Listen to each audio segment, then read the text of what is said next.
Just finished hogging out the soft jaws with the Haas visual programming system, which is sketchy at the best of times. It's the one that's built into the, and it ain't great. But as we can see, pas posis, ça fit comme le gant d'O.J. Simpson. What we're building is a harmonic balancer removal socket for the fellas over at the Torture channel. They torture torque tools until they recant their advertisement claims. You likely can feel that chill in the air, and this time it's not your wife. Bring you over here to the cozy corner. We can have a chat with the shop steward, Freddie Mercury, get on the confuser, and get this part programmed. I've never machined S7 tool steel, so it is annealed. That means it's soft, so we'll cut it in the soft state, and then we'll have to heat treat it, meaning bringing it up to temperature and then quenching it and then tempering it. We want it hard and stiff, ringing like a bell. And there's a couple features here what you don't get on typical sockets.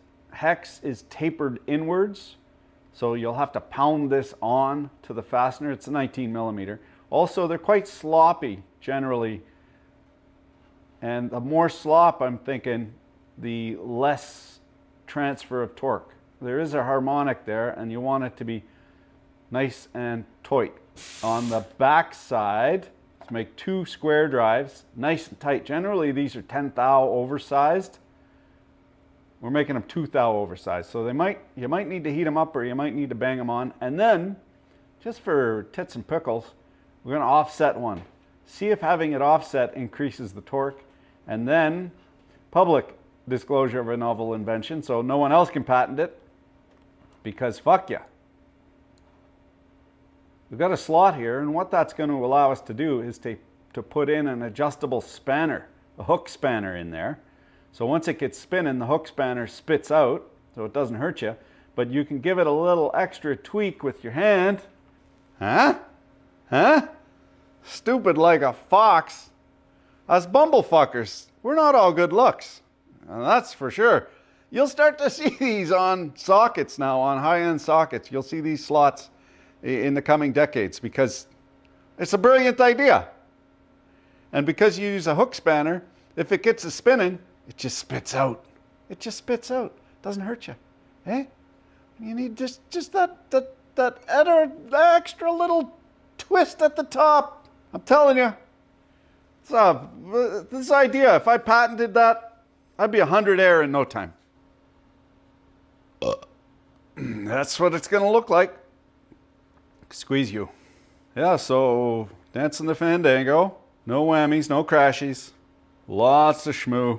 There you go. We're going to bore that out. Bore it out closer. Coming with a 1/8 inch end mill. That reminds me, I got to make sure the end mill's long enough so as not to crash. That's going to take a long time because we don't want the cusps.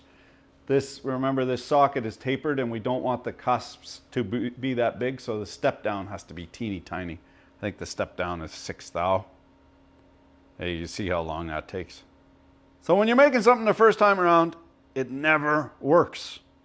So we're essentially just going to see how this doesn't work and then go from there. Test, test. Okay, going to probe this into the G57 offset in the usual way. You always got to tell the machine where the part is so it knows where to machine it. If you get this wrong, it will, without any doubt in its mind, try and bury itself into the center of the universe.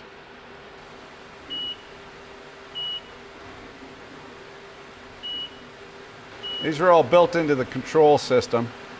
They're quite convenient. Didn't go quite deep enough on that probing. I went 1/4 inch. We're going to do a little bit more than that.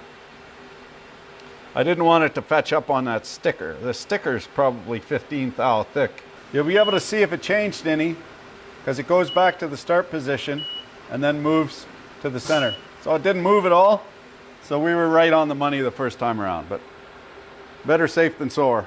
It's a little disconcerting. In the graphics test mode, it's got a big fat line instead of a regular visible line. I don't know, cosmic rays. We're going in here slow and low. This is tool steel and it's a one-off. Not in any big fucking rush at all. I know something's gonna go wrong. I want it to go wrong nice and slow.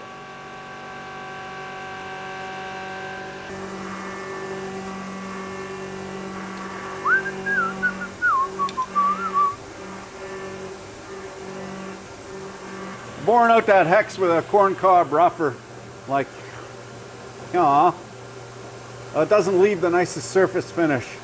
It's not smooth. I have an eighth of an end mill, eighth of an inch of an end mill, ready to go. So I'm gonna build one up here, just with an ER 32 collet, El Cheapo. I'll put the pull stud in, little never sneeze on there.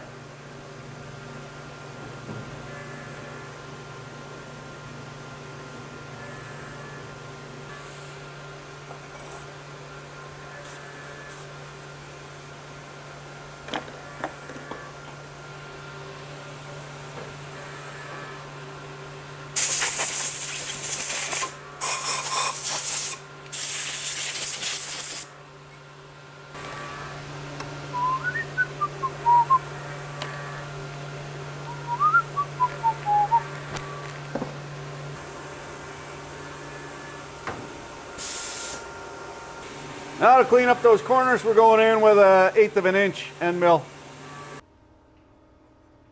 Yeah!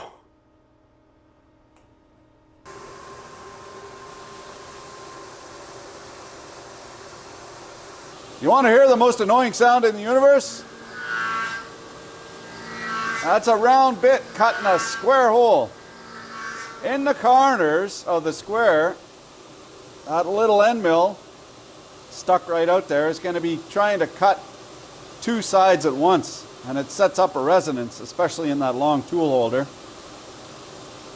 There's two ways around that. We could turn on the spindle speed variation, which accelerates and decelerates the spindle so it's never getting a chance to set up a harmonic in the tool.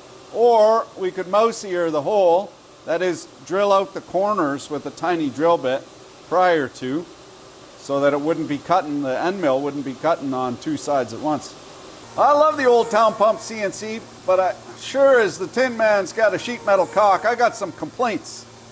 Not that Haas gives a shit about what I think on account of this thing being paid for, but if there was a button that engaged and disengaged the spindle speed variation, what for prototyping and one-offs, that'd be fantastic. You wouldn't need to engage the sneaker net to change the whole program in order to get it not tweaking in the corners. In addition to my long-standing complaint of the visual parts programming system being sketchier as frig, the way I see it, you guys over at Haas, they owe me a couple pairs of dirty underwears. I bored out that vise there, 3 inches. I asked it to do 10 steps downwards, just tiny bites. Took her all in one go. What's the point of asking me? And despite what you might think, I do perk up my ears when the Tin Man asks if I want electroplated or hot dip galvanized.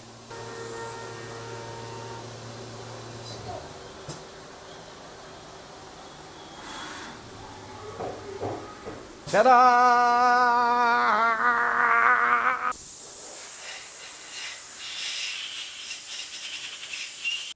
Old girls need love too.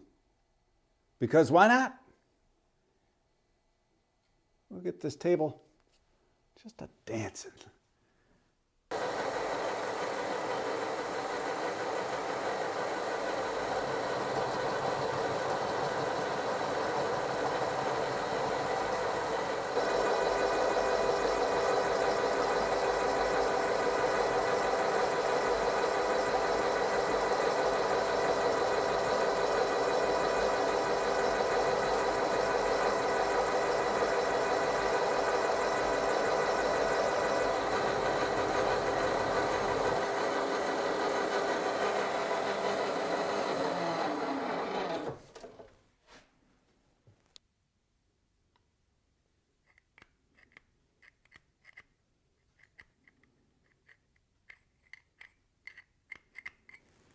In its present state, this would work, but it's annealed. It's still quite soft, so we want to stiffen it up. We're going to put it in the heat treating oven. We'll put it in a stainless steel bag if I can find one, try and minimize the oxidation. It'll be interesting to see how much these grow or shrink while we take it up to temperature and then bring it down to temperature and then temper it. 2 steps there. Got one. Stainless steel bag. Why? Well, you fold it 3 times and it keeps the oxygen out. Makes the surface a lot nicer. I get the distinct impression this is like one of them chubby girls going to her first yoga class. Squeezing 20 pounds of sausage into a 10-pound sack.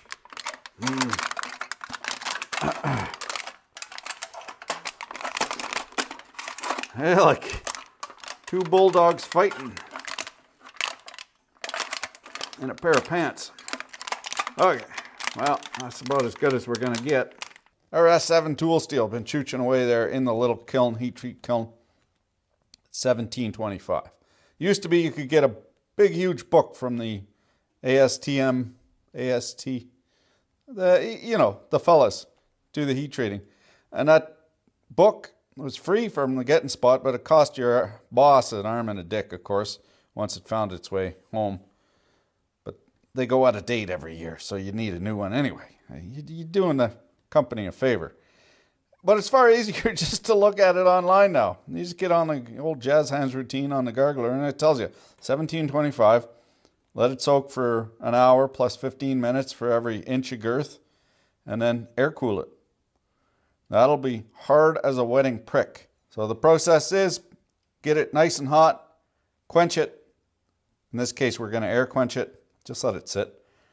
And then we will normalize it, or rather we will temper it. Not normalize it, we will temper it by bringing it to around 500 degrees Frankenstein and letting it soak there. That will give us the best hardness to toughness ratio. Now this is going to be hotter than a 10-peckered billy goat, so I got my TIG welding gloves, I got my safety squints cinched right down, and my Chinese work boots ready to fling them off in case I get some sort of hot stuff on there.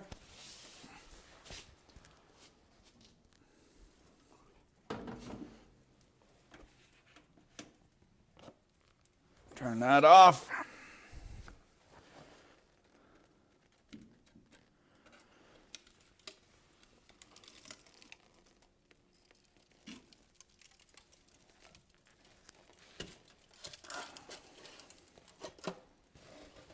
Okay, we got our heat treated and tempered. Still warm.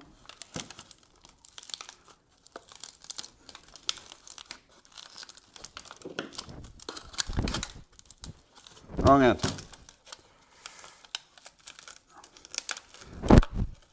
The nice thing about these stainless steel bags is after they've been heat treated, they're not nearly as sharp and pokey as they used to be. We'll give her a try with my Japanese tool. Leather handled Nepros. This is a beauty, a bonnie and a joy for... Too small. There's a joke in there somewhere. All this build up for an Asian dick joke? No. I would never do something like that. Oh, still nice and tight. Oh, beautiful. Oh, beautiful.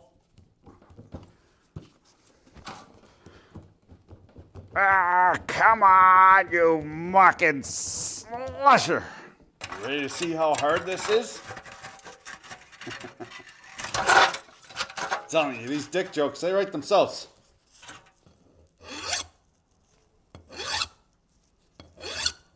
Brother Bear ambled in with his Lieb hardness tester, so we're going to go ahead and test it.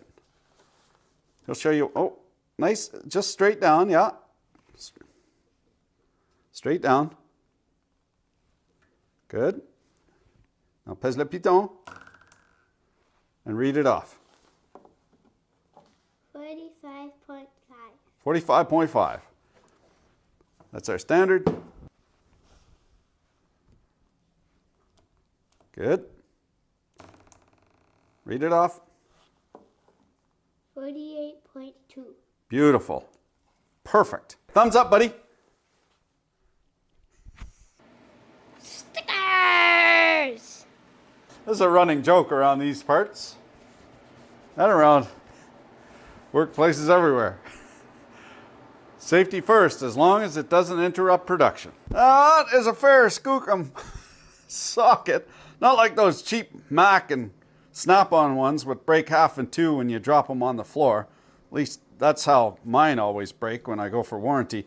I'm not gonna test this. I can test this. I'm not going to. I'm not gonna spoil the fun. I'm gonna let those guys over at the Torque Test channel test her out. See if we can bust some. That gives me an idea. Thanks for watching. Keep your dick in a vice. I printed up some new hazard labels for to share a chuckle in the shop, and boss makes $1, I make a dime, and that's why I shit on company time. No admittance. A little chuckle between us. The fellas actually get work done rather than the drains on the payroll. Takes a while to find good stickers, and these are good stickers. They last in the sun, they're skookum, and the adhesive is fantastic. Fella just told me he's moving house after 3 years, peeled it off his toolbox or wherever it was. Still good as new. Skookum. Go and check them out, please. I appreciate it. I made a short. Normally I make the shorts, and I haven't made any of those in a while. I figured this is gonna slay. It's hilarious. Crickets. I'm persona non grata apparently for, I don't know, having dirty hands, I guess. Imagine a grown man has an opinion. My God, are we that dumb? Our fellows can't have an opinion of their own. They have to have our opinions. I don't know. Anyway, I'm putting the viral video in here because it's a fucking gooder.